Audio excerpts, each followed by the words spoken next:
My name is Jesse Gomes. I am the Program Director of the Funeral Service Program, Associate Professor, and UDL Teaching Fellow. Our program is the only program in the state of Connecticut. We are designed to be a 2-year associate's degree program. Applicants and interested students would take their prerequisite courses and then apply to our program. Once they're in the program, it is 4 semesters long.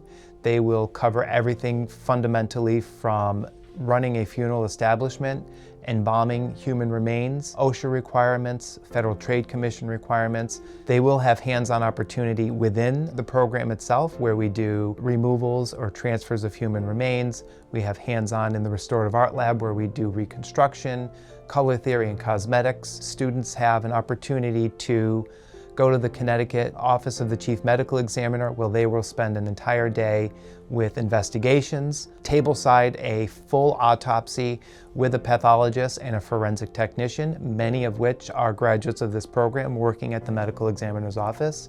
We also have the opportunity to go to a local medical school and cadaver lab to explore dissected donors, trace vessels, practice suturing, practice embalmings on donated human remains, and do our practical examinations there.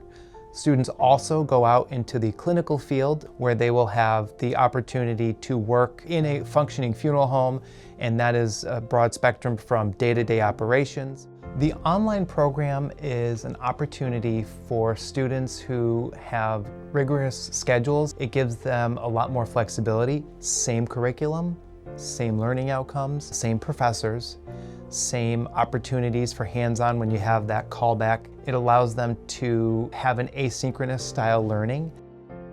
If you are someone who is hands-on, funeral service is for you. It's not a 9-to-5 job. It's not a job that is stuck behind a desk. You are able to really cater your schedule to what works best for you. Obviously, there are some staples of funeral service and funeral times and being on call, things of that nature, but funeral service is a very traditional type of industry. The core of what we do, that cornerstone, is service to grieving families, taking care of the deceased, maintaining public health, and helping people navigate through those grief processes when they come to us at the funeral home.